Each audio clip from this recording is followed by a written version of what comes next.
Boza jeudi 19 août 2021, Batata, Bamama Bandeko, on appelle Sibino Mbote Mingi pour la 4e numéro de la semaine. Il dit que Boza est belé.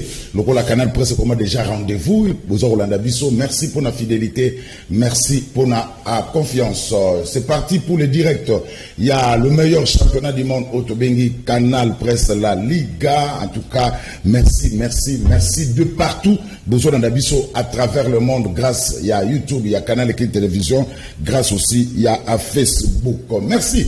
Na équipe technique, na ebi ke baza déjà wana, Koupar Bolazali, na moni, Freddy Takidi, Adolphe Dominguez, Aouti Kokota Sikoyo. Merci na Maïka Moka na réalisation comme chaque jeudi, Samson Ilungazali, Pati Soumbazali sous la coordination, Yagin Poutou, le grand maestro. Merci Nabino, Batata Bamama Bandekondere Tolobaka. Mouillons les maillots, mais évitons de confondre vitesse et précipitation. Nassina Bandi, vous avez télécommande, vous avez parce que à cet instant, ailleurs, il n'y a absolument rien. Alors, rien du tout, Batata, Bamama, Bandeko, P. Bouye Imalamu, on a le meilleur championnat du monde. Il y a Mokolo, il y a Lelo. Clin d'œil, na JR et Yobimpoke. Oazona Nabiso Sikoyo, JR et Yobimpoke, Mbote na yo, Canal Presse, Yango la Ligue, na Mingi. Et c'est Bandi Po. Tout le monde va invité, na Komela qui au CPLI, ou le Bozo Talabiso, na bureau, na yo, na ministère, ya mine, na immeuble intelligent. Merci, Pébouye Imalam. Alors, après la décision prise par le gouvernement pour rebaisser ma prix à ma produit surgelé, Canal Presse, c'est qui tourne lobby na marché à Gambela pour constater ce qui va prix Kiti hélas. Tout ça qui désolé, bon, mon a image, va prix Kiti Tekoutou et Matina Ngolisouchi. Tony Mwaba porte plainte contre Gilles Alingeti. Épisode d'un commence à lire moko inquiétant, tu éviter ce qui toko suka wapi na épisode ya Tony Mwaba na Gilles Alingeti. Alors désignation ba membre ya Seni et zako la blocage et zamakasi, deux questions se posent. Est-ce qu'il faut que l'ongola ba confession religieuse pour la désignation ya ba membre ya Seni to ko zongisa élection na ministère ya intérieur? Tentative de réponse na émission à l'élo. Alors, Barnabé, comme nous partons de Prince, nous avons dit que Lionel Messi a transféré dans Paris Saint-Germain, la Ligue reste le meilleur championnat du monde. Couparbo la sa fongoli en Pédou sa kitoko. Tokei, Bazin Pembe, Mbote. Mbote Ndeko Zulu, Mbote na ba landi ya Canal Presse et Mbote pe na ba co-débatteur nanga pour partager na bango mayele na Tongwawa. Voilà, merci. Nayo Bazepeme. Maître Nico. D'abord, on va na Nico, Maïna, Tamson Orbeta Libakou. Na souga na Maître Nico. Mbote. Maître Nico, voilà. Merci beaucoup Ndeko Zulu. On salue les co-débatteurs, les amis de l'Ars du Mal. On va dépendre l'État Mouini, l'État Mouniokoli, l'État Mouibi. Alors, je crois qu'ici, on va dépendre de ma valeur et va quitter l'axe du mal, puisqu'il y a avec un gouvernement, une gouvernance folklorique, Gangi, Bilo Petiti, na sans été Babini, sachez là où vous avez un régime folklorique. Donc, on a qui Gangi, oh non, biavion Kiti. Kiti, si on a biavion, taxer bagage. Donc, même monter sur lui. Donc, un régime de criminels, de gens inutiles. Alors, pour la première fois, on a le championnat du monde, Eric Bankouloua. C'est beaucoup là. Beaucoup là. Voilà. Nous sommes te côté. T'étais beaucoup là, c'est Kassai. C'est Kassai, nous sommes Songi. Ah, on a écouté, il y a beaucoup là. Voilà. Notez ma Ndeko. Notez Ndeko Zulu. Merci, pour la première fois. Awa. Bien sûr, salutations à ma co-débatteur Nangagnoso. Juste pour constater comment on a en face de nous des populistes, on a banni des gens sans information, mais l'information le coûte à tirer l'ouvrage depuis Babillet qui dit mais il y a un côté hématique donc des populistes et à côté de lui il y a formol, donc ça sera un débat intéressant je crois. Voilà. Nous sommes là pour recadrer ces gens pour avoir mis sa vérité. Merci Eric beaucoup là. Alors Jimmy Kitenge peut perdre à ton nom Motendeko. Mbotendeko Zulu, merci pour l'invitation. Napesi ba Congolais nyonso mbote, napesi ba co-débatteur na plateau mbote, mais tika na attirer attention à ba Congolais. Rapidement na oyebisa ba Congolais boye. Tout ça là très attention. 250 000 hommes avec 400 milliards de dollars ya mbongo, ya armée américaine bakina na Afghanistan les le tomber na maboko ba Taliban, ou extension ba Taliban ils sont na Congo. Mais tomoni une section de l'armée américaine en République démocratique du Congo. Sur l'andi malobana bango bien, bazoloba nous sommes venus sécuriser le parc de Virunga. Nagaramba. Le lokozo a tiré ngai. Parc de Virunga oyo, ambassadeur italien au kufa likola parc wana. Bayebi sala biso ki ba def na lumba bumi ba def na lumba lo communiquer ba tete biso to wana parc de Virunga te. Mais eloko nini oyo bango balobeli iturité. Balongo États-Unis et pour États-Unis pour ba militaire ba yafo Sénat et pesa aval. Nous moni ki sala wana kop moko boye ndeko na biso na nzita mère asali mais bazolo de la iturité ou de la parc de Virunga. Qu'est-ce qu'on cache dans le parc de Virunga, sachant que l'IDPS déjà va opérer sa carte blanche na Kagame pour nous piller Congo. Mais qu'est-ce qu'on cache dans le parc de Virunga? On a ça congolais to fumula misu ba ko sala nini na parc ya Virunga. Merci. Alors nazala ba elie moko baza tellement rapide na émission lelo boli misanga nazala carte jaune na carte rouge. Donc et puis pour na Nikona bazin. Donc nazala ba mama yele makasi parce que pour éviter ba émission akala. J'espère que pas de vie privée, tout est un débat, tout est un analyse, tout est la vie privée. Alors, maintenant, quand vous êtes en Gambela, vous êtes critiqué, vous êtes critiqué. Et ça, mutation ko iloko na ena na quality apo yenga bango ya on ngasa la pe to sala pe ba ba pesa bango taba biloko bazana ngona ba tefana bango ba likida ba teka esila nyoso komsa ba pesa bango ba teki bango biloko ya tibi ko teka biloko ya pe si ko ba teki bango biloko ya pe biloko ya pe likito yandi ba ko mamongo na esimba te biloko kitite ko biloko ya te ko matiri ndeti oyo music please toso bango 50 000 toso bango na 50 000 20 please toso bango na 55 000 3 minene 25 000 toso bango na 65 000 siko donc on la 200 000 quoi ni si 200 000 25 plus comme 200 000 to peut te rendre combien ça m'a sécurité mboka mboka zo bonga bo to mo te bonga te lo zo mata se ko mata ko into fo ti wat bo to ti na ba ko se bo ti wat là na bis oyo 55 000 quand me lo pela 180 000 to fo bo ti wat 180 000 à 30 kilos pour te ko be pise vous avez pise à combien donc on se la kate pour que se se bloquer kita to te ka to ba bele to ba ba na kini bon on va commencer. Alors, merci. Maître Bazin, même ta d'antenne, hein. Maman réclame tes règlements, même ta d'antenne. Alors, l'homme tout ça qui n'a Gambela, croyant que Babylone est quitté, moi-même j'étais là personnellement, Maître Bazin, Babylone est quitté. Qu'est-ce qui se passe? Qu'est-ce qui bloque? Ndeko Zulu, merci beaucoup. D'abord, il s'engage qu'on explique à les Congolais le pourquoi décision au Yezouamaki. Tout na Zambate, nous sommes dans un pays où Mibeko Ezali. Tous nous nous conformons à la loi. Je prends la loi numéro 18 du 2 il y a 9 juillet 2018 sur la fixation des prix. Mibeko Ezali clair en article Nango 7 que réglementation il y a biloko sur le marché d'échange et pesameli na ministre de l'économie. Ndeyende sengeli a réglementé biloko sur terrain. Ba opérateur économique ça fait un temps. Bambula ebele. Ba badali ko nyoko la biso ba congolais. Na ko pesa biso ba tarification ya ba prix ya lukuta. Place ya import ka biloko azo soma na $1 na $2 aye na Congo a cheba ba manœuvre na yon surtout. Ailleurs, ayote que la mission n'a pas $10 et ça coûtait énormément cher pour la République. Le gouvernement de Gossa Malouko de Koti et 8 ans il y a quitter sur terrain.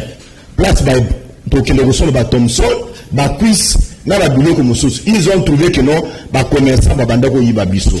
Bengisi commerçant nyoso wana basanga ina bango ayebisi bango boyibaka mboka, boyibaka les paisibles citoyens. Boulot ko ndeko importanka ils se sont réunis à l'unanimité de nos commerçants dans un consensus large. Bayokani balobi dans biloko esengeli ekita. Ba signé mukanda Ndeko Zulu na congolais azali kolanda biso. Et bayebisi bango esengeli ba exécuter dans les délais. Bamususu, j'ai suivi un reportage à Bandekwa Top Congo, Bamususu va commis pour exécuter, Bamususu va aller pour exécuter. Ba oyo que filmé, bazali ba to ba étalage de Kozulu.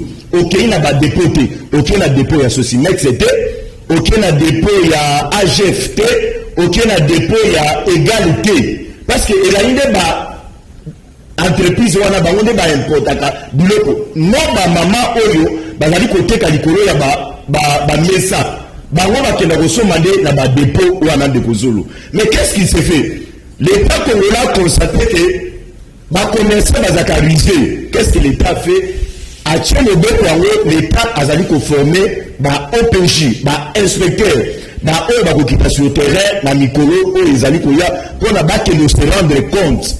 Ceux qui vont opérateur économique bazali ko respecter ba pité ou bien ceux qui bazali ko respecter. Oui. Ça c'est en ce qui concerne ba produits surgelés au biloko malili au biso toliaka. Mais en ce qui concerne makambo ya ba billets d'avion, les billets d'avion aujourd'hui c'est une réalité.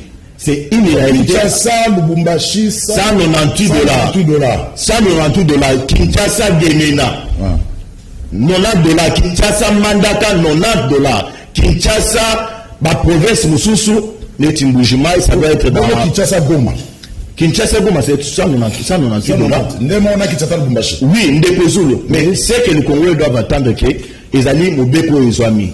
Opérateur économique à Kolinga a exécuté à Lombangote pour la continuer à Koyiba. Mais nous sommes très confiants et nous disons au peuple, nous devions dénoncer cela parce que à bientôt là, inspecteur par quitter sur terrain. La question n'a du lot quoi Kolia. Oui. C'est une question qui devait faire l'unanimité dans la classe politique congolaise. Parce que Bissonio surtout. Tolobaka bien-être, il y a peuple congolais, il y a des alliés au-dessus, il y a Nyoso. Mais les lots, ils allaient pour inquiéter, de constater que les gens qui nous ont dirigés pendant 18 ans, Batikala ko kitisa priorité, Batikala ko kitisa puissité, Bangone ba multiplier biloko, ba boma ba usine na biso mosusu, oyo bana ko exploiter biloko. Les lots bato wana ba komi ko intoxiquer ba commerçant et que bon imate parce que ba yoka ina binoté. Alors, baza na logique. Il y a bien-être un peuple, ils sont dans la logique. Il y a que détruire ces peuples. Et nous disons au peuple congolais, soyons tous unanimes derrière la décision du gouvernement parce que bien-être la biso et la ligue dépend de Wana de Kozulu. Maître Nico, sur le billet, il y a Kinshasa, Lubumbashi, $190, $198. Quand même, il faut encourager le gouvernement. Il y a quand même un processus. Même temps, sur le produit surgelé, mais tout ça, il s'assoit d'Ambela, produit surgelé, ils ont posé nos problèmes. Mais sur le côté, billet qui dit. Alors, il faut qu'on dise au gouvernement. Pourquoi on a la politique à monter dans ma baie? Non, ça, on a été pour nous commis un gouvernement. Mais encourager. Le peuple. Il faut encourager Bouzo Baté Ndeko, s'il vous plaît. Bouzo présenter Congo comme un État ghetto, comme un État provincial, comme un État local. C'est-à-dire, vous l'avez dit, quitter si billet pour l'enquête de Goma. Là, on dit Djogo. Pourquoi on quitte billet à Djogo? Il y a Bruxelles, Air France. Oh, mais vous avez la société étrangère. S'il vous plaît, et ça. Et ça, la société étrangère. Bruxelles, Airlines, Air France. Il y a la société congolaise. Oui, Nico. Entreprise, nous sommes dans la Goma et la société Congo. S'il vous plaît. Mais bah, qui dit qu'on a Congo Airways? Si je ne me trompe pas. National Airways. C'est la société, il y a l'État congolais. C'est AA. S'il vous plaît. Donc, nous, on voit jamais à l'intérieur. Donc, comment c'est l'État local? Bon, qui dit si prix, bon, le billet, qui 300 et qui dit 200 quelques. 100 bagages. Soit aucun bagage, 1 kilo facturé $2.5. On a 25 kilos, vous payez plus de $75, $100 il y a bagage. Vous dites que vous quittez biloko, s'il vous plaît. Généralement, quand on a moïbité, la démagogie, ndeko baza lobby, parce que moi j'aime le débat contradictoire. Alors, bateau va 18 ans. Oui, nous avons combattu bateau va 18 ans. Mais malheureusement, aux ana bahati. Oyoyo, azalaki na gestion à 18 ans. Donc, nous avons le lobby déjà que bahati pas pour moi à 18 ans. On a évité ça, on a AFD, on a soutenir aux années. Donc, tant qu'on loba, il faut tel rabat rétroviseur. Au lobby matambo ya kolia, il faut quitter des kozou. Il ne faut pas ça, baser la leçon. Tant qu'on lobby, c'est tout pour la Kinshasa. Tant que vous avez une Kinshasa, et là, il y a biloko bande kobenga loso ya bumba. Oui, bien, voilà. L'osso ya Bumba, Bazin. On a non pas loigné sa limité. T'es pas dit ton côté banalité. S'il te plaît. Non, maître Nico. Toi, tu as un débat, s'il te plaît. Toi, que les nabas gauche à droite, t'es. Le bagage est basé aux alakaté, au Sikiwana. Les alakaté, ouais. Dans la question, la Botami na Congo. Les alakaté, ouais. Natani na Congo, Natani na province à Congo. Merci, Azalaka. Non, mais na poto. Toké. On nous a problème la famille na rat. Je suis pas étranger, je suis congolais de Kozulu. T'es pas beaucoup. Quand tu as makamé, Arabi la Chine, tu as ça tam de Kozulu. Merci. Yo Kinshasa za yo Zulu Kinshasa za yo. Merci. Ya yo, allez, merci. Tu peux dans la vie. On peut s'accaparer Kinshasa ne Kinshasa za Zulu. On peut Kinshasa za yo. On va s'adresser la matin. Non, on va s'adresser à yo. La discrimination. On va s'adresser à yo. S'il te plaît, me donner des leçons. S'il te plaît, Bazin, si on dit devait comme un nana et comme un nana. S'il te plaît, s'il te plaît, on va gagner la tête. S'il te plaît. Ce qui dans la Bible, dans la Bible, il y a une discrimination par naïve. Je n'ai pas dit ça. Mais évitez de t'attaquer à moi, sinon tu en auras pour ton compte. Okay. Merci beaucoup. Okay. Merci beaucoup. Attention là. Okay. Évitons. Merci. Toké. Sur la Bible, on peut se rouge à nous. Toké. Merci de vous soulever, protéger. Mais vie privée. Toi, quand ta vie privée, s'il te plaît. C'est bien. Vie privée. Toi, tu as un débat. Toi, tu as un débat. Voilà, toi, tu as un débat. Voilà. Vous en avez joué en sous qui savent déstabiliser les adversaires. Ndeti. Moi, Orient Taka, Tokaïn, Tokaïn a pris un billet pour il y a Ligue, il y a Ligue à paix. Il y a un basa sur le café. Donc, problème, il y a pour l'IA. Voilà. Il y a des problèmes encore, il faut une solution structurelle voilà. et durable. Voilà. Problème, il y a pour il y a des problèmes, il y a pas prix, au moment où il y a importé locaux. Matembele, comment tu as dit, tu oignon. Et dans Sony, il faut politique, il y a autosuffisance alimentaire.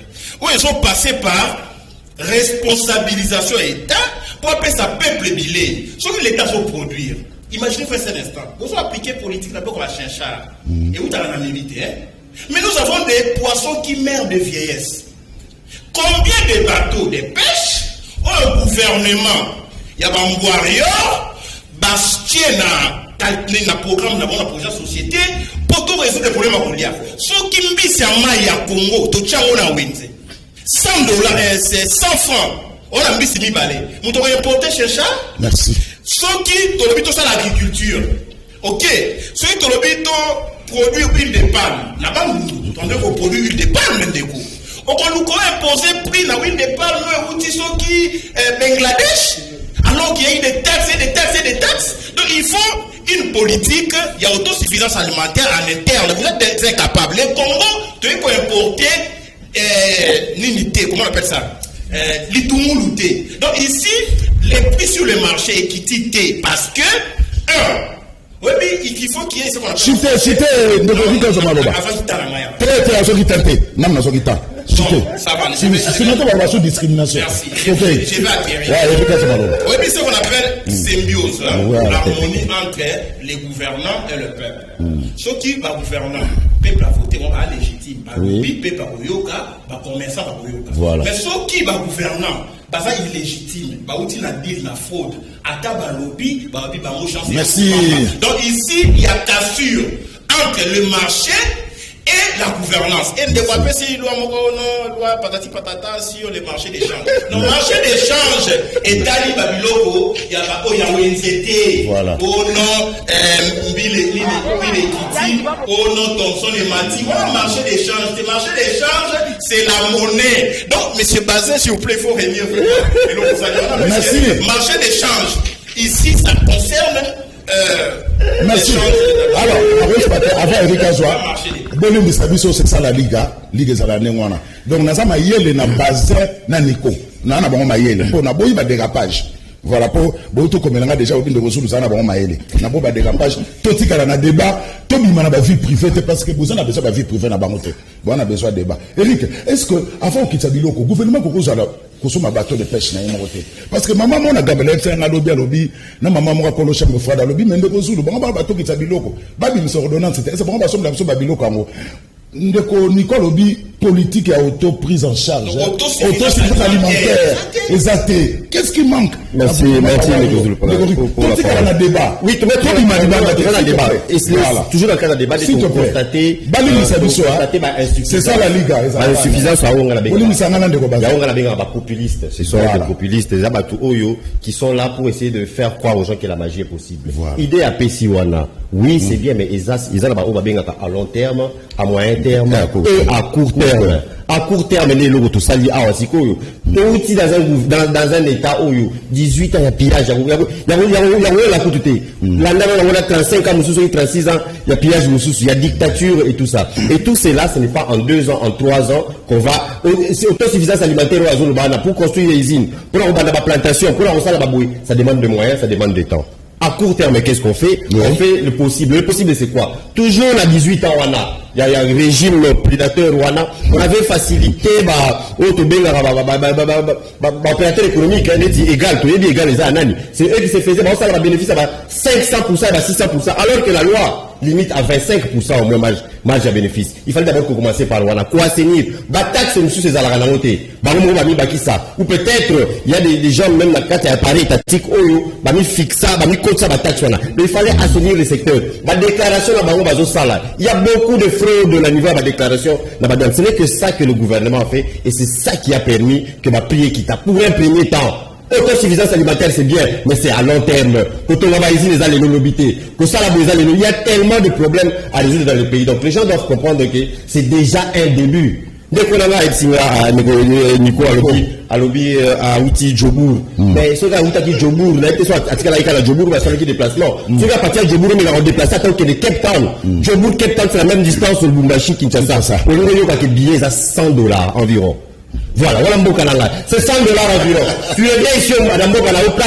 Ça, les formats qui au lieu d'applaudir à un bon populiste, il vient, il condamne même encore. Billet, voilà, la billet, tout ça, sur le TV et la radio. Là, sûr que nous décosons, nous ça la reportage, là, que nous, tout la bateau, va sur le billet, ceux qui vont mettre ici, tarif, il y a bagage.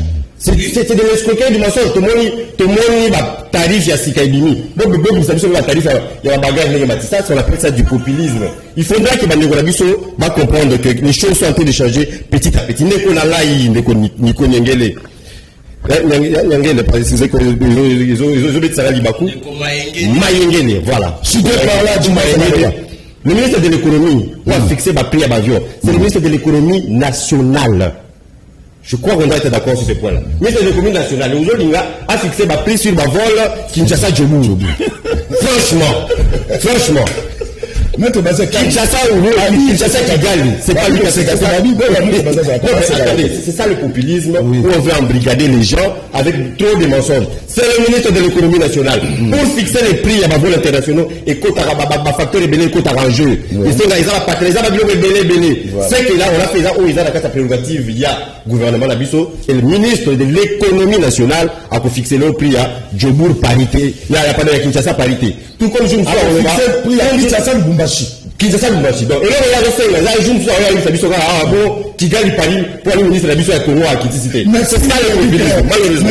Alors, Jimmy Ditenge, Bisso Tamuto, qu'on a vu de Motamina Kinshasa, Toebaka, Orgaman. Toebaka, Oyosa Baloso, na Kouan ya Bukasa. Papa na Muluba, na Komo Enai. Asa, Oteka Baloso, na Kouan Bukasa, na Sandouana. Kansebu, voilà, merci Samson Yunga. Toebaka Kansebu.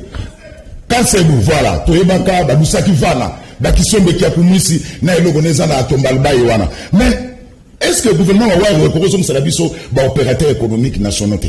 Gouvernement nani plus Romer Olazo benga bango ya ba milubivore. Oh. C'est là na expliquer makambo. Olobi gouvernement ko kozongi sangote. Heureusement au aider na libisa bazin qui est en Kabila na 18 ans.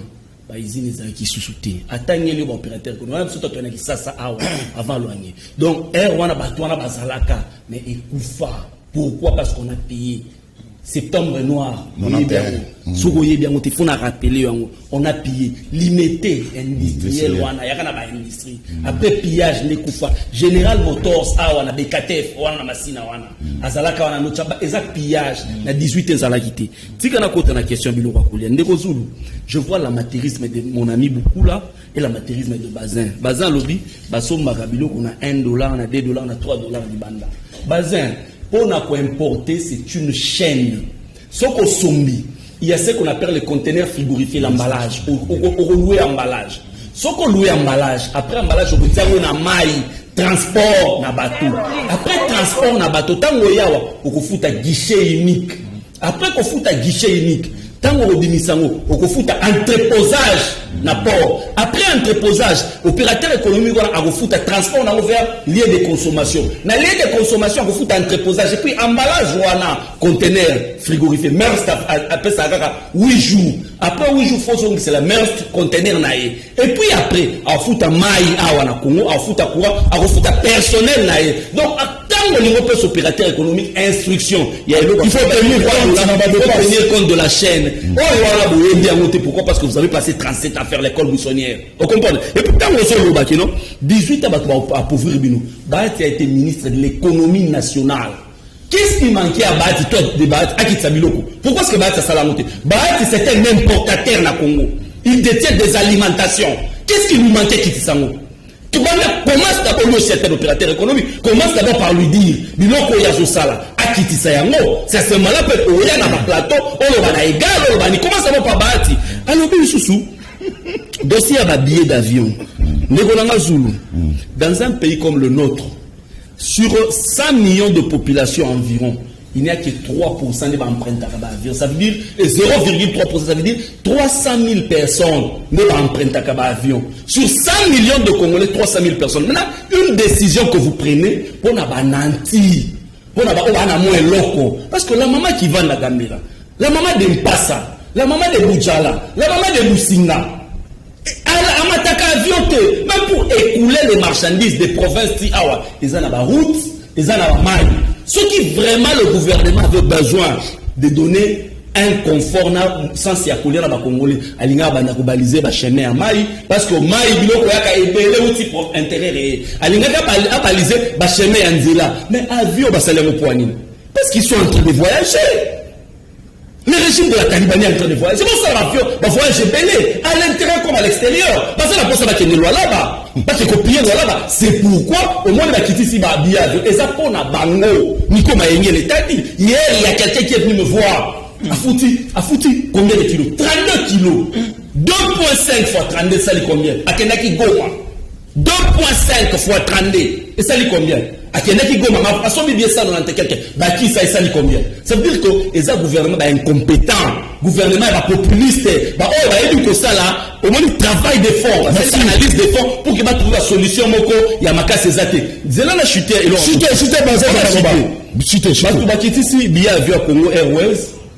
Quitte ici, billet avion. Il y a CAA. Mais bah, c'est son combien d'avions?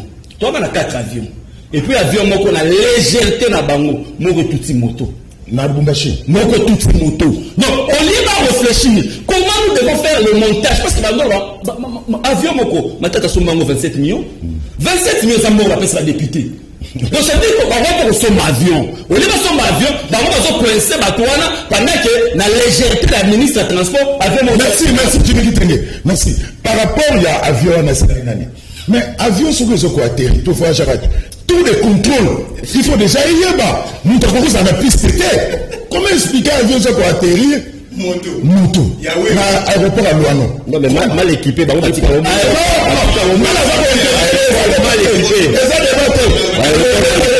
Et nous, la question d'abord, il faut n'abandonner pas naïo. Nico, n'abandonne pas base. Si manazuyo. Comment expliquer à Robert Massou sous discrimination?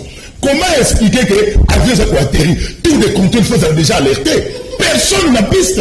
Comment on commence à la piste à l'aéroport à Luano? Alors, Maître Bazin, toilettage, au gros ça là, mais deuxième sujet, Tony Mouaba porte plainte contre Alingeti. Ça commence à prendre des allures avec les quatre. Toilettage, aucun deuxième source. Ndeko Zulu, merci beaucoup. Nazo bandana eloko ya aéroport ya Luano.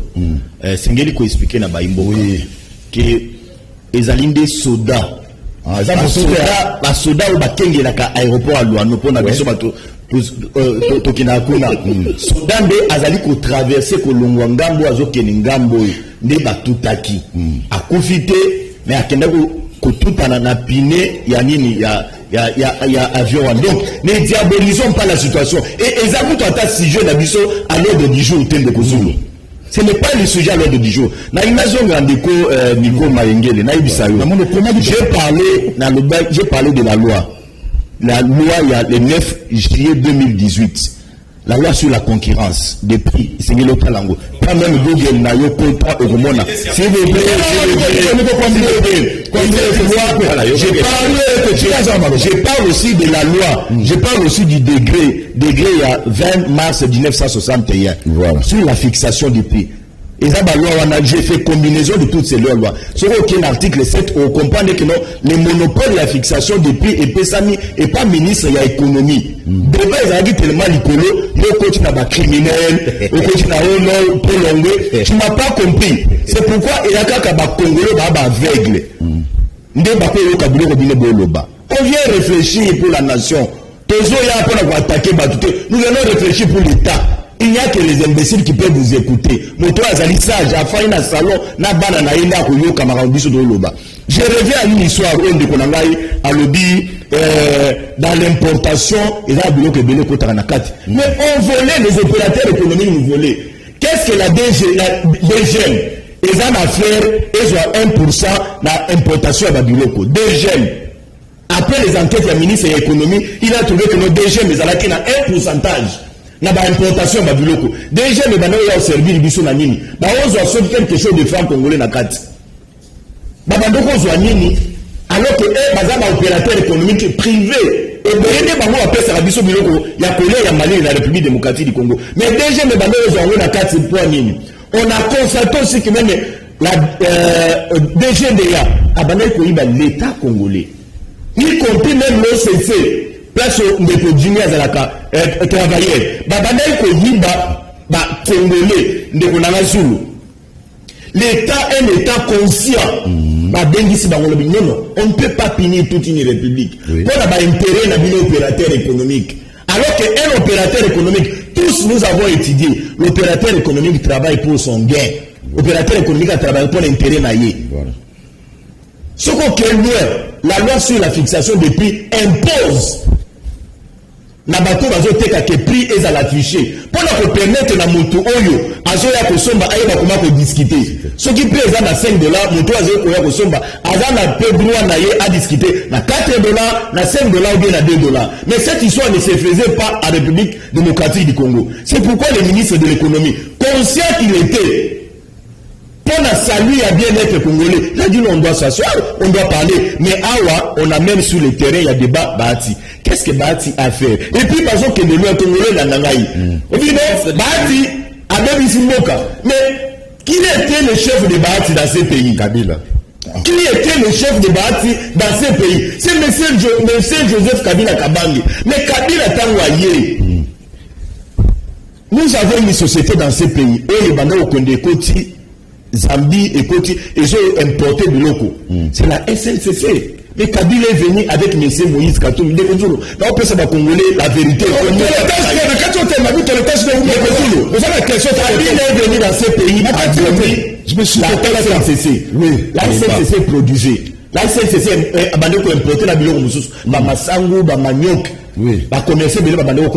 Mais Kabila est venu, il a tué la SNCC en complicité avec M. Moïse Katumbi Chapwe. Akuna Matata.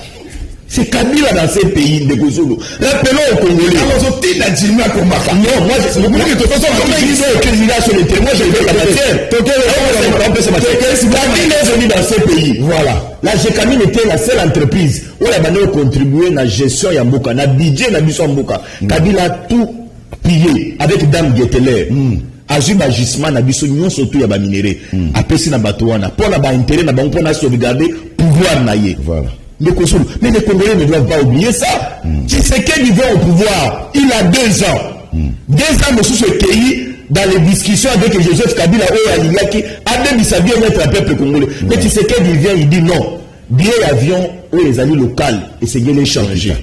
Tu sais qu'il vient dans ce pays-là, dit non. Peuple congolais, c'est là s'est retrouvé. Tant qu'on a connu Sangaï, l'Itumulu. Mais nous, on ne produit pas. Tout qu'on produit dans 2 ans, tout ça, les usines dans 2 ans. Bah, c'est ça, ma question. La question, c'était important. C'est important. Toilettage époqué. Oui, Ndekozul, toilettage époqué. Donc, la question, il y a Tony Mwaba. Ndekozul, je suis très content de cette guerre qu'il y a entre Tony Mwaba et Ndekozul la Lingette. Je me défends. Oui. Ndekozul, d'abord, ma créé le canenge Bimibongo, Ndongo Nabiso, et Kobimaliso Souté. Parce que ma créé le acclamé au public, ma peuple a tombé, Mbongo et Kobimaliso Souté. Et que je suis en train de préciser ici au Congolais, tentative. Et ça l'a quitté parce que l'argent n'était pas sorti de la banque. Mbongo les a dans la carte à banque. Mbongo est bimina noté. Mais aligné que n'a Tony Mwaba j'ai la mine. Tony a lobby il faut que foute à Maboko banque. Aligné a lobby il faut que foute à par banque.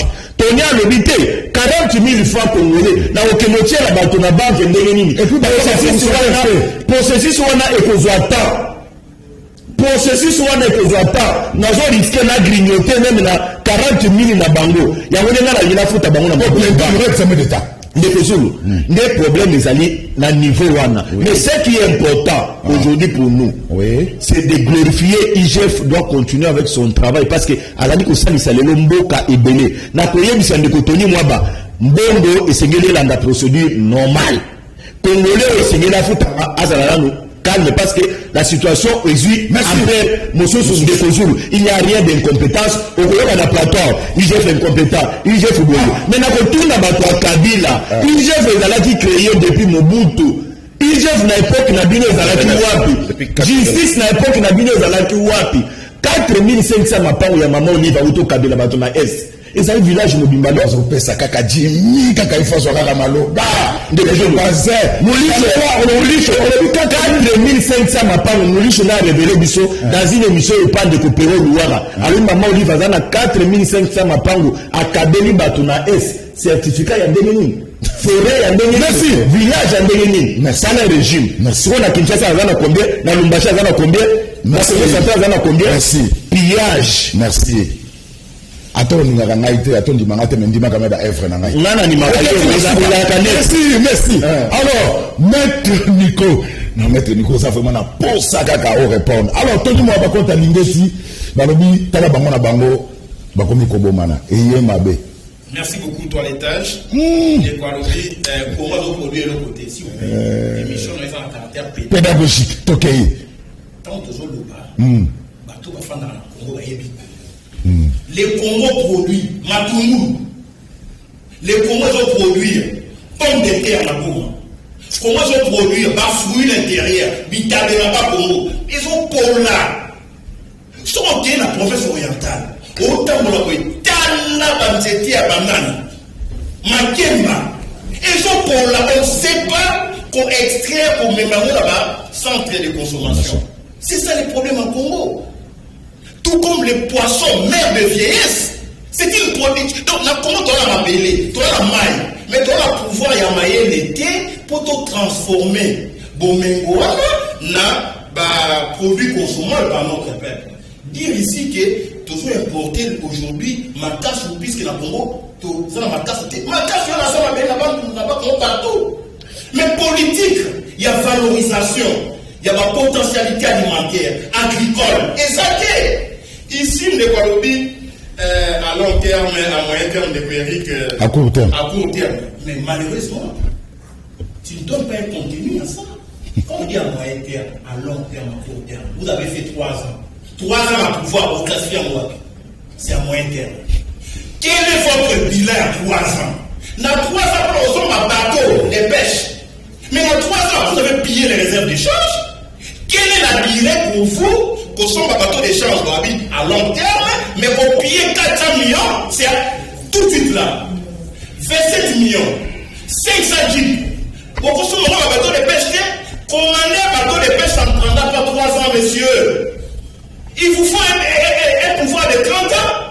Dans 3 ans, messieurs, on consomme un bateau de pêche pour installer à moi et puis pour consommer. S'il vous plaît, il ne faut pas démontrer les limites d'un pouvoir tellement incompétent qu'on ne peut pas aller au-delà des attentes de notre peuple. On le met au les forces internationales qui s'en montent. S'il vous plaît, messieurs, ça c'est une tentative d'imbécilisation collective. Donc vous prenez les Congolais pour des imbéciles. Quand on parle de vols internationaux, vous avez, nous les Congos, à l'époque, nous avions Air Zaïre par exemple. C'est comme si Airways, l'IMLAC, et au moins que de France, Congolais. C'est une entreprise nationale à avoir appliqué les prix à vols internationaux où ils allaient la taille et le pouvoir d'achat à peuple. Donc pour vous, comment Airways a ça à vol international? C'est Air France, Air Bruxelles. Mais ça, c'est des idioties politiques, parce que moi, les termes. Mais compagnie internationale. Mais je vous dis des vols internationaux. Le ministre est national, il est de l'économie avant qu'il s'appuie à la compagnie internationale. Et ça, la compétence, non, pas de ça, c'est la réalité. Jean-Marie Kalumba. Avant la compétence, il y a la compagnie internationale. C'est ce que Bazin a dit, c'est ce que Rick a dit. Donc, il y a pas de vols internationaux. Oui. Comme si, dans Air Bruxelles, Air France, c'est la salle à vol international. Et les Air France, Air Bruxelles, ce sont les entreprises des droits européens. Mais vous avez une entreprise des droits congolais, Congo Airways. Quelle est la politique qui a transport aérien à Congo Airways dans les internationaux? Je suis là, je lève le débat. Quand une entreprise des droits européens ou des droits belges à l'Europe Belgique, à Kinshasa, au foutu $2 000. Oui. Et que nous avons une société nationale. Au Lomba Belgique, au foutu $1 000. Les entreprises, les droits étrangers, et peuvent partir sur griffe tarifaire dans la volonté. S'il vous plaît, debout. Ici, au lobby, si vous avez été à Debout, au Sali Cape Town, au monde, billet d'avion, $100. Là encore, c'est une comparaison incomparable. Parce que l'Afrique du Sud et aller relier les villes par route d'abord. Tu peux prendre une voiture, tu peux prendre un métro. L'unique moyen de transport, ce n'est pas l'avion pour se déplacer d'une ville à une autre. Et puis le pouvoir d'achat, ce n'est pas les mêmes. Le pouvoir d'achat des Sud-Africains, on leur fout à $100 et elle est différent du pouvoir d'achat d'un Congolais qui vit avec moins d'$1 par jour. Ah, c'est quoi, s'il vous plaît, Tony Mwaba, scientifique. Donc ici, Tony Mwaba, à l'Unity. Vous avez dit également que la sécurité de Korobaza a accédé sur la piste. Dans la moto, aller au tout avion. Ils ont sonné, ils ont écrit sur le banc. Ils ont débatté. Ils ont débatté.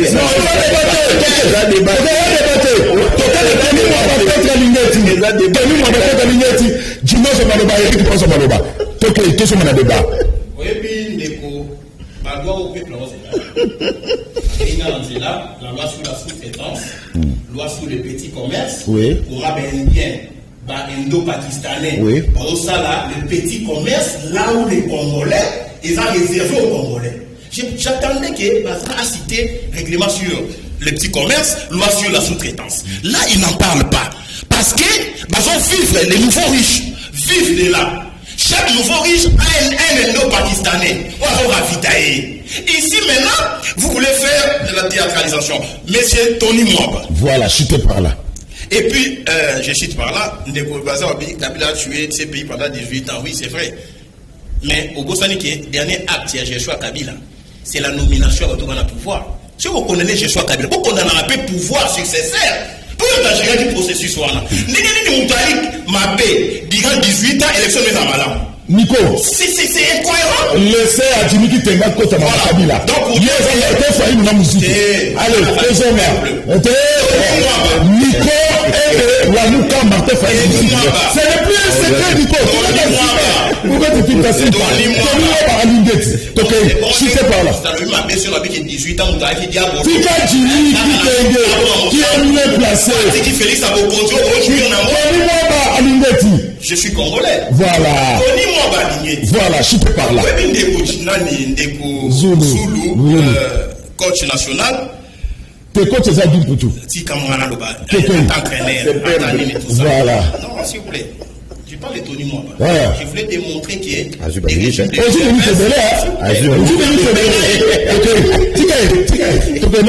connais très bien faire ce sujet-là. Mais c'est Tony Mwaba. Voilà. Alingeti. Voilà. Ok, vidéo, va t'aider pèse. Babini.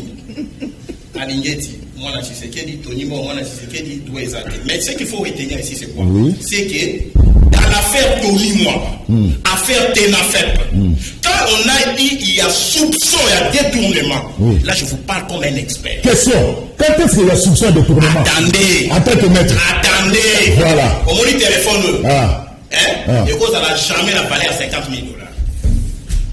Mais il faut que ça ait papier. Il dit ça 50 000 $ sur ma téléphone. Bah, non, c'est suspect. Parlant de Nobani, il y a eu 300 000 surveillants. Il y a eu 2 millions quelques élèves qui ont fait. Il y a eu 50 000 salles de classe. Mais ceux qui ont eu français, il n'y a pas de calculer. Ceux qui ont joué $40, 40 000 francs, fois nombre de surveillants, et ça donne 16 millions.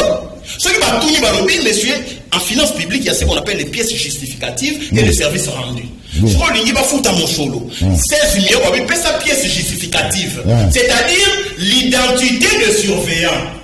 Et dans mon lettre approuvée dans le 10 août, on sait qu'on va la liste de la surveillance. Et ça vient, monsieur.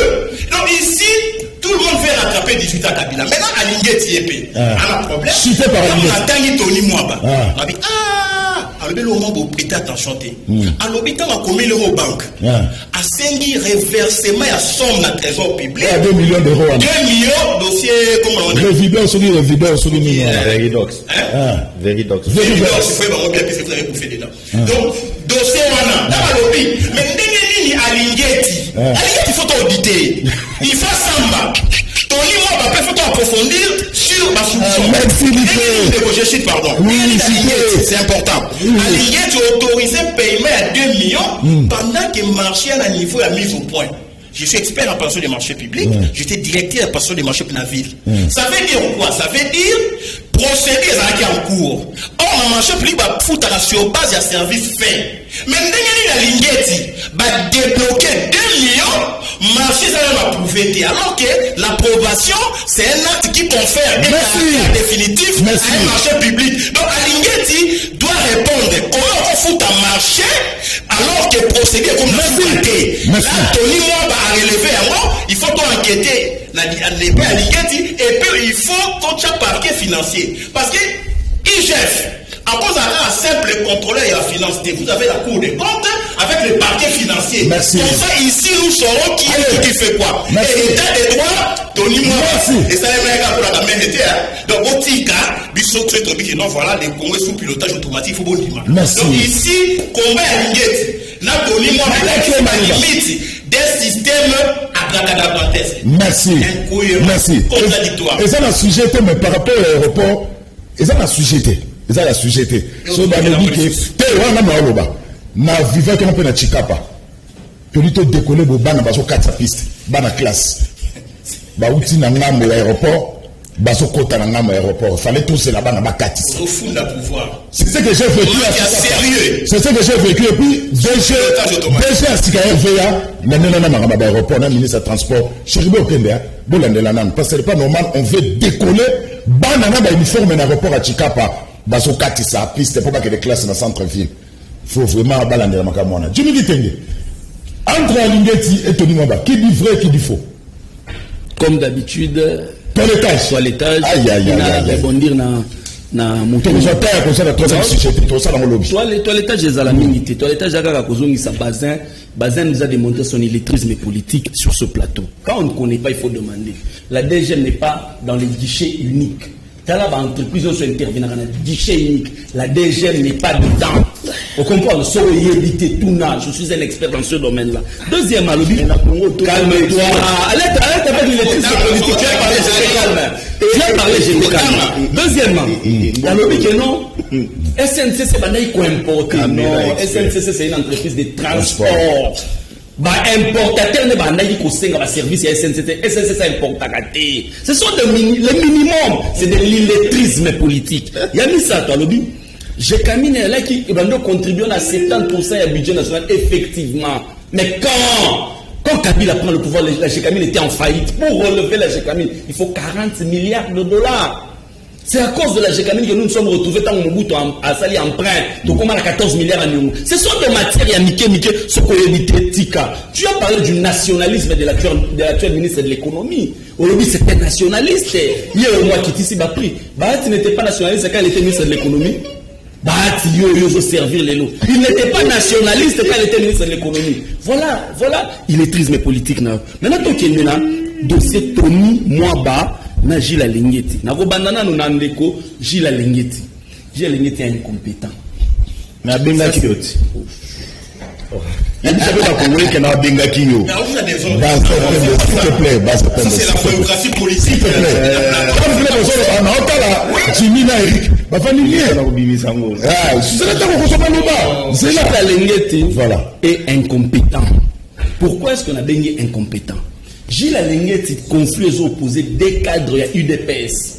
Gilles Alingeti a transformé l'inspection générale de finances en un instrument de propagande à UDPS. Gilles Alingeti que vous voyez là-bas, il a été conseiller chez Badi Banga quand Badi Banga était à la primature pour le compte de l'UDPS. Sami Badi Banga.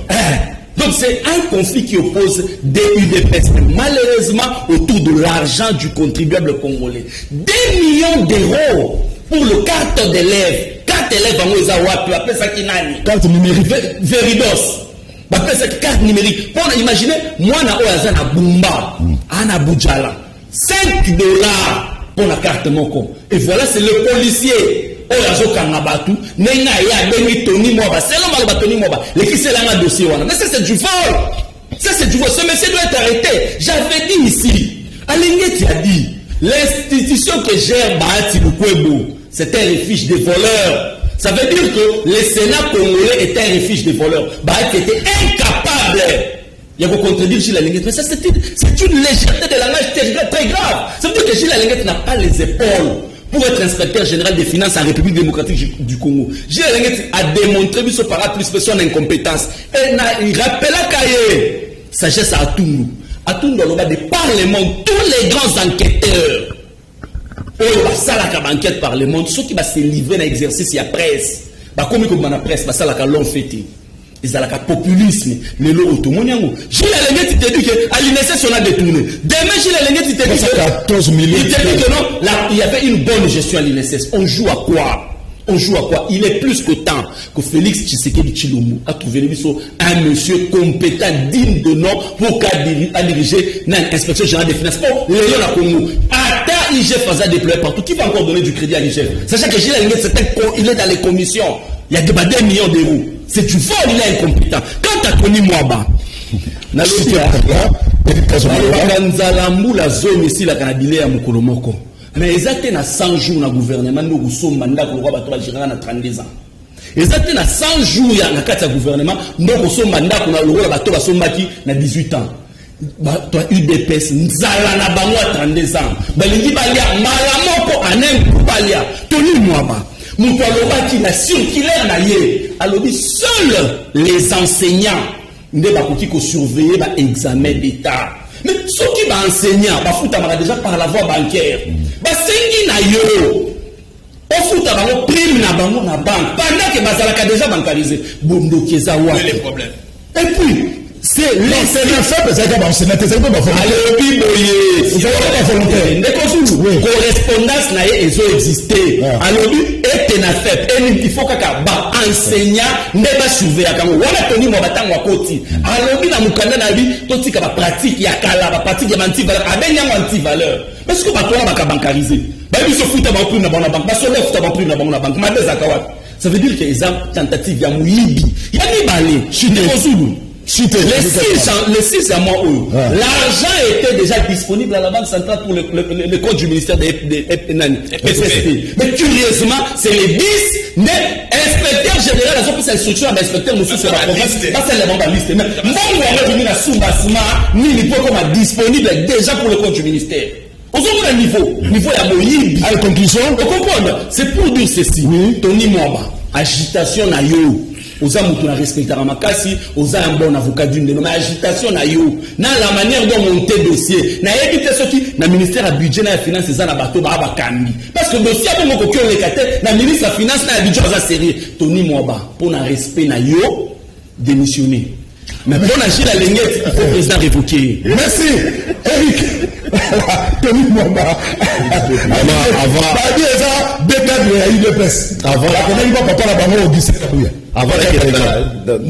sûr, on recadrage même, parce que Neko, l'habité sur autant de bêtises sur là que au Kenya, Afrique du Sud, les gars, Afrique du Sud, mais apparemment, on est plus Afrique ici, la côté. Franchement, en Afrique du Sud, quand tu dis pouvoir d'achat, les Sud-Africains ont plus de pouvoir d'achat que les Congolais, de loin. Ce qui fait que pour être à la Bango d'ailleurs, il fallait écouter ça à l'Icolo. Prix à bien avions. Les avions que les Sud-Africains utilisent, les avions qui pavent à Jimmy Batika la Gibi sauté. Entretien l'infrastructure aéroportuaire, ils ont arrivé à Awate. Donc s'il fallait se référer à cela, s'il fallait se référer à cela, bien en Afrique du Sud, il fallait les à l'Icolo. Et je t'informe les entreprises aériennes ne sont même pas subventionnées par l'État. Donc, quand on parle des entreprises, du coup, la caille on a oublié ma vol internationaux, on a vu tout la tika parce que Ndegozulu a répondu qui est déjà, que dans l'entreprise, oui, il y a des entreprises de droit commun, comme Colo Airways, mais bah, avion, et qui est dans l'aéroport, il y a Charles de Gaulle, il y a Voici Charles de Gaulle. Appareil, Ndegozulu, appareil. Mais il faut que tu aies le monde, mais on a un populisme. Populisme. Supérieur. Mais vous faites le pouvoir d'achat. Non, exemple, mon téléphone. Quand tu prends le téléphone, tu as là. Prix d'achat dans les pays développés, là, prix d'achat dans Awa, ils sont différents. Awa, ils sont assez. Pourquoi? Parce que Awa, on ne peut pas t'amener un iPhone de $1000, combien vont acheter? Donc il fallait remettre ma machine. Oui, c'est vrai qu'en Afrique du Sud, Banzela, ils ont ébélé. Mais raison pour laquelle même il fallait utiliser argument pour soutenir le gouvernement de la Bissau. Parce que ici à RDC, la voie la plus utilisée, ce sont les avions. On a bien raison pour les gens pour la poignée. Banzela, il n'y a pas de route. Banzela, il n'y a pas de route. Ce qui fait que cette mesure, une fois de plus, à court terme, et puis il y a pas de à court terme, moyen terme, long terme, ça dépend du projet. De quel projet vous parlez? Projet sous 3 ans, ils appellent long terme. Projet sous 3 ans, et ça dépend de quel projet. Quand on veut construire une grande usine de métallurgie, par exemple, on veut savoir que 6 mois, ils ont long terme. Non, mais à 6 mois, ceux qui ont mis la salle à la réforme, M. Miké et Kosalema. En parlant de ça, non, on peut faire comprendre que le terme court terme, moyen terme, long terme, il n'y a pas de délai. Pourquoi ça ne sautait pas? Il n'y a pas de délai. C'est montant d'antenne. Au moins, il y a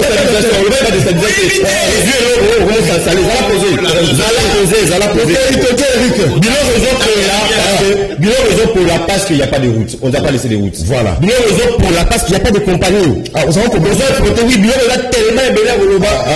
Il faut pas se mettre bateau, c'est ça le bateau, parce que dans ma casse, quand le long va maximiser ma décision. 3 ans. Micro, s'il te plaît. Donc, on va déstabiliser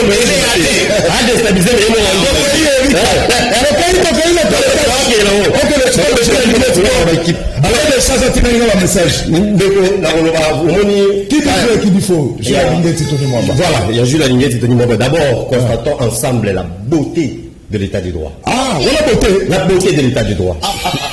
C'est rien à Jimmy. Monsieur Mouna Arimova, toi Ariyav, ma belle ici la IGF.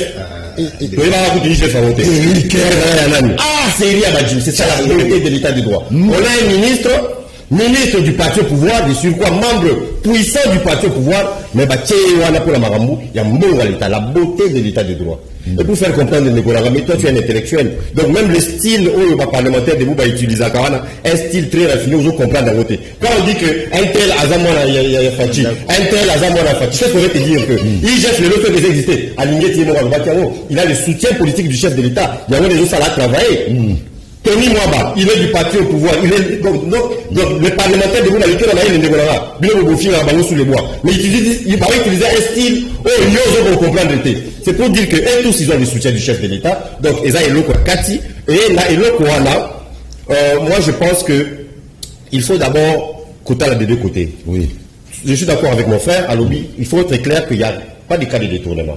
Ils ont juste, soit là, ou aligné la banque, ou aligné beaucoup. Donc, ils on va trouver peut-être un point commun. On a coupé ça, par exemple, l'exemple du genre, l'État, il faut un dima, l'État a un dima qui va faire, il y a ouverture à la compte. L'État, il fait ouverture à la compte, il va faire la vitrine. Merci. Ils ont la compte à l'État. Par exemple, ils ont la compte à l'État. Enseignant, on va passer exemple, moi, vraiment, balobaki Jimmy, balobaki, ata balobaka, pour circuler dans la distribution à voter. Et ils ont là, enseignant. Attendez, combien d'enseignants on va voir parce qu'il y a 4 surveillants par exemple. Il y a 4, donc, calcul, papa, le téléphone au bureau, tu as mon bureau dans la classe, ma bureau. Il y a 4 surveillants oui. par salle de classe. Donc, calcul va mettre l'émission. Mais excellent. D'après la lettre, il faut d'abord que le ministre a dit que bon, on va surveiller tes affaires d'un examen d'état pas à enseignant. Comment parce que non, sont pas volontaires? Ceux qui les tournent à solo, moi je comprendrais que ceux qui les tournent à solo, parce que. Mais c'est publié! On a besoin de 4. Combien d'enseignants il y en a? Dans l'école primaire, l'enseignant manque par classe. On a besoin de 4 surveillants. Évidemment qu'il fallait pas que ça va. Ma volonté aussi. Va utiliser, il est soit de l'enfant.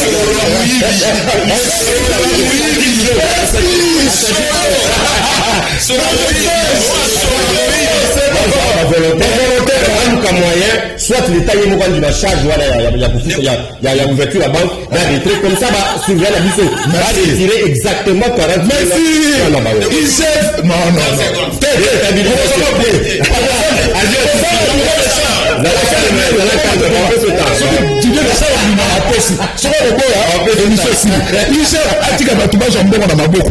Parce que dans le village, banque zate, bakosa la bonne pour bazombo. C'est allé. MPSA pesa. Jimmy, au coquille concerne l'école et recadrage politicien T, parce qu'on s'est bien formé. Voilà, bah, tu n'as rien à tenir. Ah, mais tu vois, on connaît le jeu, hein. Bah, tu as fait me dire,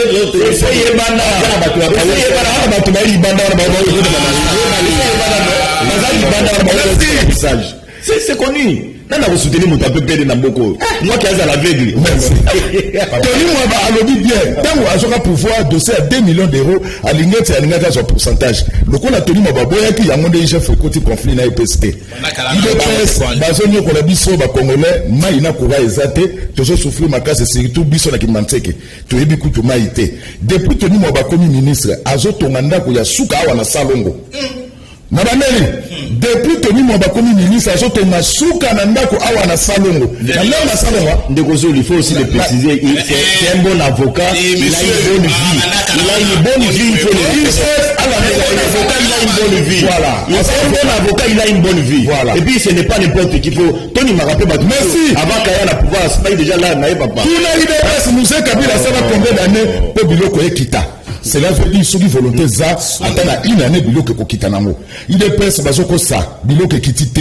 Kutu ba libanais bazo tia loi na mboka na biso bazo mususu bakangi ba chambre froide na bango l'état pe afani na ekam. Yebisa Nico asa la confusion pe na billet local na international et billet na compagnie nationale et internationale et kokani télé.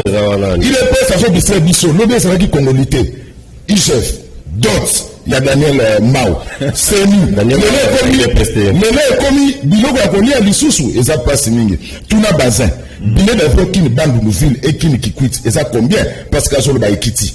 Voilà. Bonjour, les gars. Il y a ça, il y a sacré, oh, il y a ça, et ça, c'est capable. Parce que, bah, plus équité. Attends, la chambre froide, ndenge bazin à Lingui, Koloba. Maïka Mwaka, 30 secondes. Merci. Accordé. Tout débordé. Conclusion. Ça va. Conclusion. Eric, 30 secondes. Merci Didier Deschamps. Te comprendre que les Congolais va comprendre une fois de plus te démasquer dans le autres populistes qui n'ont pas de preuves. Sans cohérence, côté à Jimmy, toujours formol, le mensonge, la Kati, la Kati, il y a le qui non, attaquer, il y a, pardon, là, préciser le mot. Ceux qui vont monter les lots, doivent perdre.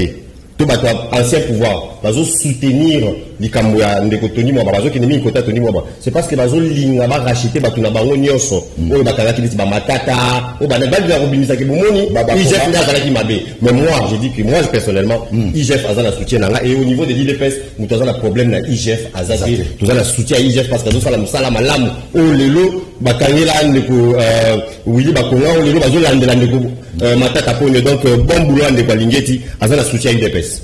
Nico, ça fait 26 secondes, s'il te plaît. 2 minutes. Parce que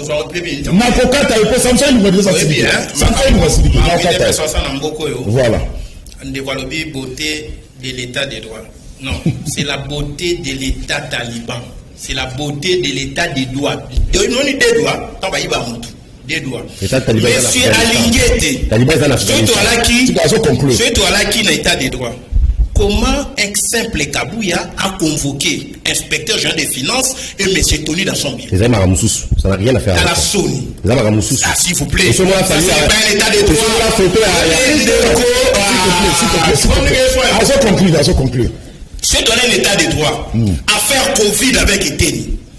Alingué, t'as ça dans le rapport, non? Dans la justice. Dans la Sony. Sur un état de droit. Affaire 500 chips. Mais c'est mon lobby. Don du chef de l'État. Monsieur Chilomba Lobi, montage financier. Oui, montage financier, il a signé. C'est sur base de documents. Montage financier source à fond, l'entreprise qui a financé, comment utiliser les fonds, comment chercher les fonds. Et puis ici, M. Chilombo vous parle d'un cas de détournement flagrant. Affaire 87 millions. Ancien ministre de l'économie, il y a eu 2 pièces. Avec le logo, il y a des comptes pétrolières. État de droit, il y a eu l'État, il y a eu 2 pièces, il va rattraper par État. Dossier à Tony Mwamba, messieurs. Ce qu'on dit, la chiffre est simple. Ah, vous savez, le cas de surveillant multiplié par 40 000 ou c'est rouge. Et ici, le peuple a souffert de votre mauvaise gouvernance, mais aussi nous allons vous bouter dehors en vertu de l'article 64. Et moi, la mouvement a une grande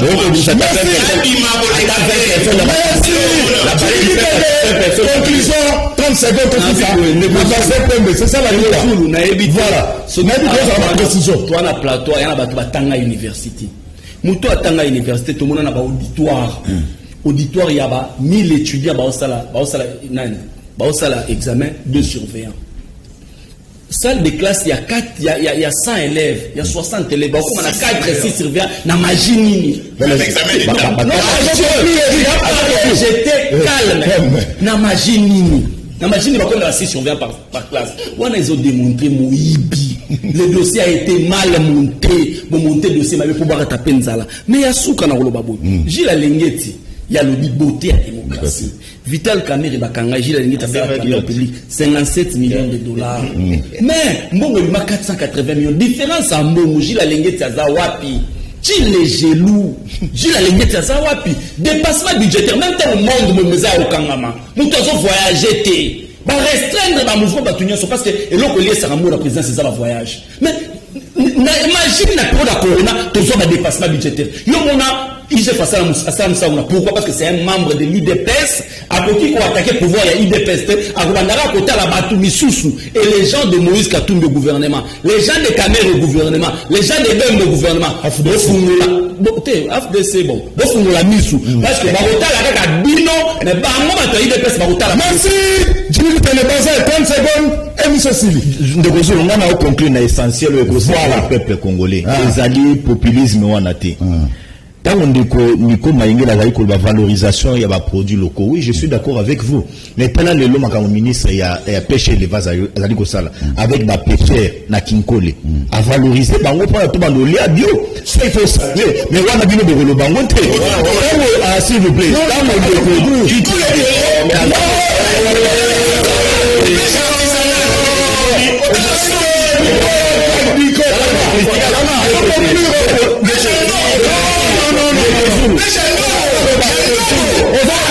Bazali Koloba 3 ans tout ça les logos mais avec le rappel la Jimmy en 3 ans vous avez la gratuité de l'enseignement dans 3 ans la guerre que vous n'avez pas pu considérer ça vous multipliez vous commissaires généraux terminer na kati ya mboko ba yona ka bango pa ba mission nous avons amené la discipline dans l'armée la discipline dans 3 ans nous avons réussi à multiplier les réserves à la banque.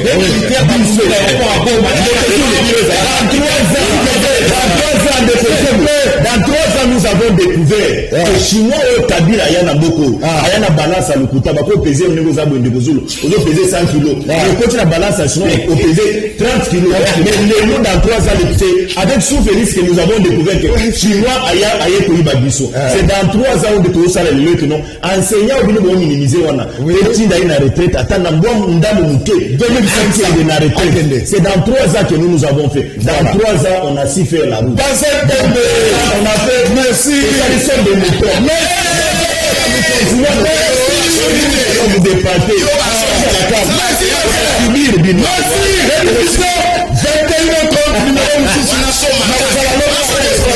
Je suis toujours en Boutilix mode.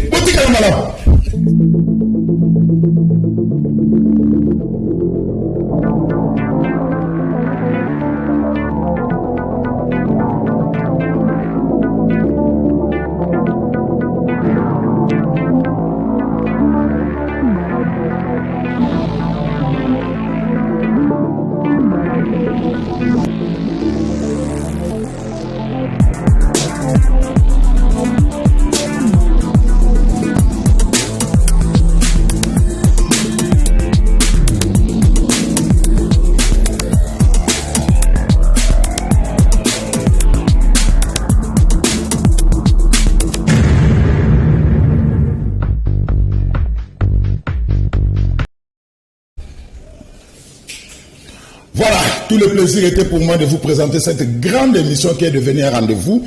Merci beaucoup pour la confiance et la fidélité. Prenez rendez-vous avec la rediffusion à 21h30 et puis le 5e numéro de la semaine est donc prévu pour demain. Alors, on vient de changer de décor. Maintenant, place à Kin Matin. Moi aussi, je suis épuisé, mais je dois travailler jusqu'à 19h, 19h30. Place à Issa Salongo pour Kin Matin. Merci beaucoup, Kouloutou Zulu. Donc, le lot a vraiment full. Moussa les a cassé de notre temps. Donc, la Siliciawa, na Kenan Mama Sport. Après Mama Sport, na Kesuko Chapo, na journal télévisé. Donc, vraiment, moyen. Vraiment, tous en a besoin. Tous en a besoin parce que savoir-faire, il y a vraiment tous en a besoin. Tout ça. Bandeur Batali, bon ça pété. Boutique à Canal qui. Issa Salongo Asaye. Mangama bien Ali. Kin Matin. Merci beaucoup, Kouloutou Zulu, amis fidèles téléspectateurs de Canal Kin Télévision. Bon boulot, Ndeko Zulu. Ces derniers temps, il travaille durement, de lundi à samedi. Il est là dans la rédaction, service à sport, et ainsi de suite. Comprenez que le travail, Moussala Nyonso, les alara toujours important dans la vie. Il faut travailler, hein, les jeunes, la jeunesse surtout. Hein. Donc, il faut que bunda Moussala parce que le travail et que permettre au vivre. Donc, la Bible dit, l'homme, tu mangeras à la sueur de ton front à Massina. Il est 10h32 minutes heure de Kinshasa. Messieurs, mesdames, merci à la grande équipe aussi, Kouparbola. Freddy Tonkidi, les caméramans s'appellent, donc la bière aussi, c'est mon bière, hein, Freddy Tonkidi, Mike Amwaka, merci à vous, Samson Ilunga, tout Biche Samson, donc famille présidentielle, il est avec nous dans la régie finale. Je pense aussi à Patine Tsumboua, coordination web, assisté par les cascadeurs Rodi Louadio. Et la grande équipe de cette tranche matinale qui est en place, coordonnée et supervisée par Gimputu les maestros, actuellement appelé Didier Deschamps.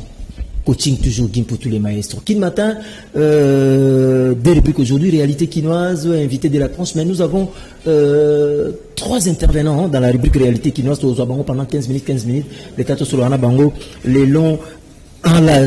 Messieurs, mesdames, amis fidèles téléspectateurs de Canal Kin Télévision, encore une fois de plus, bonne arrivée dans cette tranche matinale Kin Matin de ce jeudi 19 août 2021. Nous avons consommé déjà, durant au cours de cette année, 331 jours, hein, cette année, et ça dit déjà 331 jours de l'an 2021. Il nous reste 234 jours, hein, donc 234 jours nous séparent de l'an 2022. Nous sommes à présent à 33e semaine de l'an 2021. Sans plus tarder, je dois pouvoir retourner de l'autre côté de la régie finale, de la réalisation plutôt, pour prendre la transition rubrique réalité quinoise. Maïka Mwaka, transition réalité quinoise.